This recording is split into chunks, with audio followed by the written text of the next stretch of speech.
This film's plot begins during the war, where the Goguryeo soldiers are galloping their horses in a specific direction. Soldiers from Taichung, on the other hand, are fully armed.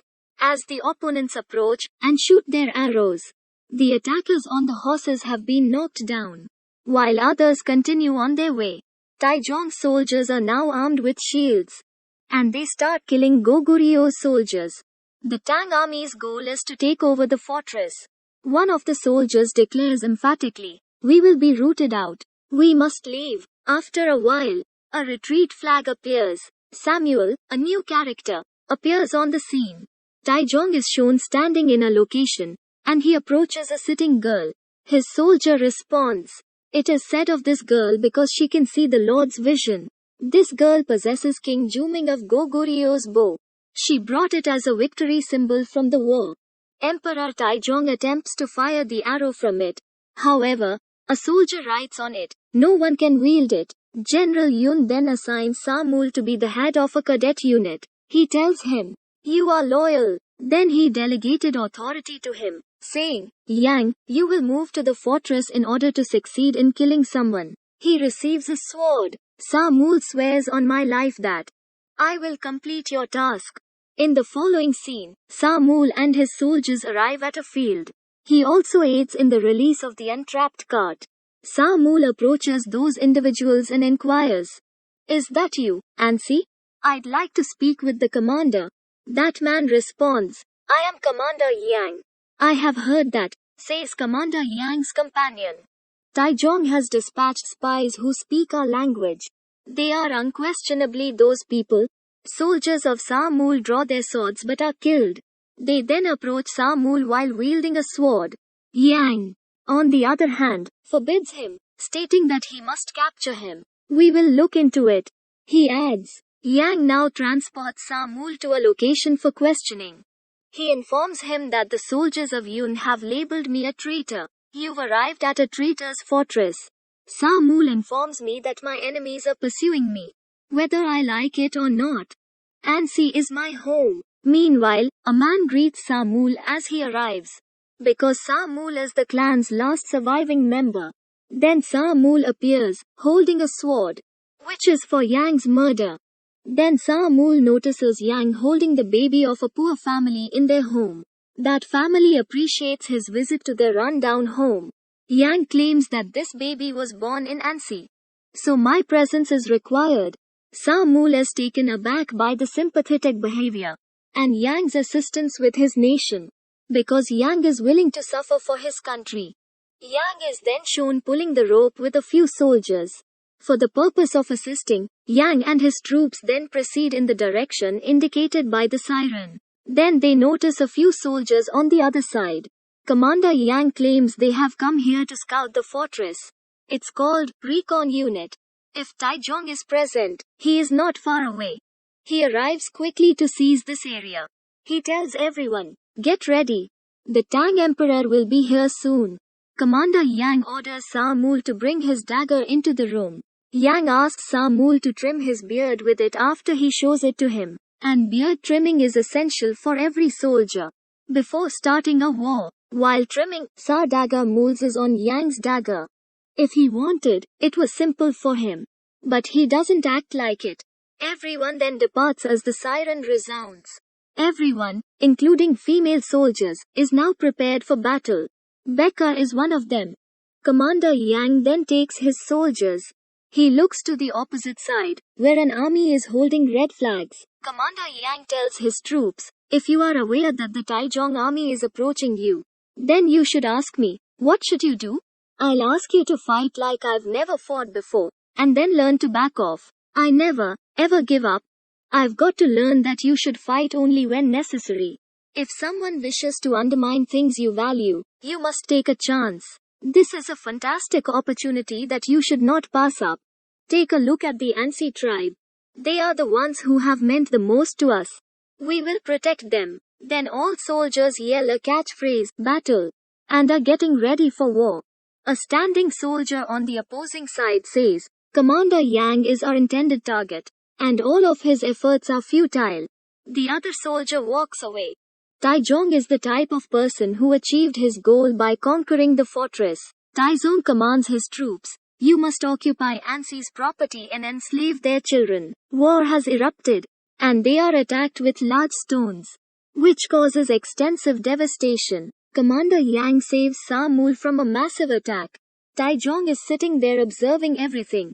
He also notices that the Ansi wall is too strong to collapse, so he orders all of the soldiers to scale the wall, and they are given the order, "Forward command." Yang, on the other hand, orders his soldiers to fight. The opposing army continues to advance. For scaling the wall, it is being used to adjust the ladder. They come in large numbers. Commander Yang, on the other hand, is doing everything he can to defend himself. The opponents are attacked by throwing stones at them, so they can't climb the wall. Yang issues the command, "Deploy Wolf Teeth Striker." They are halted in this manner. The enemies, on the other hand, keep climbing the wall and adjusting the ladder. Taizong directs towards the gate with the words, "Attack and break down." As a result, the soldiers may move in that direction, and a large number of soldiers enter the fortress from the opposite side, and the fight goes on. Commander Yang directs Becker and Captain to launch an attack. Because the fight has begun, Becker murders everyone with the assistance of her soldiers. While the Taizong soldiers adjusted the ladder, the wall was removed. Taizong's soldiers, however, continue to breach the gate. Finally, the gate is opened, and they pour inside. However, Yang has already planned a railing for their halt. Samul is observing everything that Yang is doing. Yang now issues the command, "Close order formation." It is a bloody battle. Commander Yang orders them to vacate the fortress. "Retreat," Taizong orders.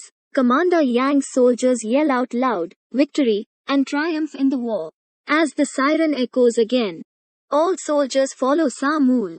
Yang fights on actively and bravely. When the war flares up again at night, the fire spreads throughout the area. Commander Yang collapses as a result of the sword wound. Then Samul executes Taizong's soldiers. When he moves to kill Yang, he attacks from behind. Yang is taken aback to see him as someone who has come to kill him, became his rescuer. Commander Yang has been injured, and, coming to my senses, he is aware that all of his opponents have fled to Taizong. A crowd has gathered once more. Taizong, on the other hand, says that "I have conquered a vast land stretching thousands of kilometers in every direction. Why can't I destroy a small fortress?" And he loses his cool. He walks away from that lady, having King bow to Commander Yang. That lady holds King Jumong's bow in front of Commander Yang. She informs me that Taizong has dispatched me. He is also removing the final option before his final assault and constructing a dirt mound, which is greater than Ansi. He will assault you. According to him, you will never escape his attack. Otherwise, she reveals, Taizong's army will launch a ferocious assault, shooting arrows incessantly. He will give you everything if you submit to him. With the completion of the dirt mound, everything will be eradicated. But Yang claims that "I want to defend Ansi." According to Taizong, the construction of this mound is moving quickly. "We plan to complete this project within 2 months of the start of the winter season." In the eyes of beholders, they are constructing a large mountain of dirt mound. Commander Yang, on the other hand, believes for himself, because they are traitors, as Samul informs him. Samul obtains his permission to visit General Yun. "I have feelings for you, but Yun is set in his ways." Similarly, he requests that he be ordered. Yang's captain, on the other hand, requests an attack on Taizong, while his project is in the works. Finally, he obtains permission from Yang. However, Becker's soldier warns that going to Taizong's place is equivalent to committing suicide. It will all be for naught if Captain returns after defeat. Yang claims that there is no other option. Taizong's soldiers are hard at work preparing for war. Captain attacks them as they approach in the dark. However, it is a trap, and Captain is sent back after severely injuring him. Captain has finally died. Becker sobs as she approaches the captain's dead body. However, it is later revealed that a lady who had King Jumong's bow had sent a message to Captain via an arrow. Soldiers murder that girl. Then Becca travels to Taejong to exact revenge on Captain. She is also killed while fighting Taejong, and her body is returned. In the following scene, Sa-mul goes to see General Yoon. Commander Yang is fighting for his life and the lives of his Ansi people. He also mentions that the construction of the dirt mound will put Ansi in danger. Yang is not a traitor, but he is in Goguryeo's company. Hearing this, General Yoon asks, "Did I send you to disobey me? I didn't send you to Ansi to hear such things." He then hangs his sword around his neck. Yang is a citizen of this country. According to Sa-mul, he is regarded as a traitor. However, the people of Ansi continue to support him. While requesting, he asks General Yoon to assist Ansi. Meanwhile, Commander Yang is making plans with his troops. According to Yang soldiers, the soil is full of pebbles. They cannot be combined in another location. If we mix them in, the mound may collapse. If we do it, it will not be easy to build a cave. Yang declares, "I trust all of you because it will happen." Taejong, on the other hand, is preoccupied with war preparations, while the soldiers keep working. Finally, they build a magnificent wall and call it a magnificent view. Taejong rewards his employees for their hard work with a feast, and he says, "We'll topple Ansi tomorrow." Commander Yang is similarly preoccupied with battle preparations. His soldier informs him that the coup was planned. There is heavy rain and flashing lighting. Yang's soldiers claim that this cave will fill with water before we destroy it. The number of Taejong soldiers increased the following morning, are frequently in a standing position while Yang's soldiers are in the water-filled cave. They inquire, "What should we do? We can chop it with our axes." One of them says, "Their constructed area is flooded." They begin slamming their axes into pillars. The war has begun. While the Yang soldiers are constantly hitting the cave's pillars, Yang soldiers begin to eliminate the source of the attack. When Taejong soldiers arrive with skill, as a result, the area begins to tremble, and the constructed dirt mound begins to crumble. Yang soldiers make the ultimate sacrifice in that cave for the sake of the Ansi people. Taejong's army crumbles and dies on the hillock. Yang's strategy is also very effective. Taejong's army has suffered a crushing defeat. Yang has now given the order to proceed. The same thing is done by Ansi soldiers. Yang starts to move forward, armed with such a sword. He assaults them. Someone always raises their voice during the excitement. So on and so forth. Taejong claims, "I require Yang's head on a plate. As a result, I will expect to be compensated for it." The attacks are ongoing on both sides. Even as night falls, they continue to shoot their arrows.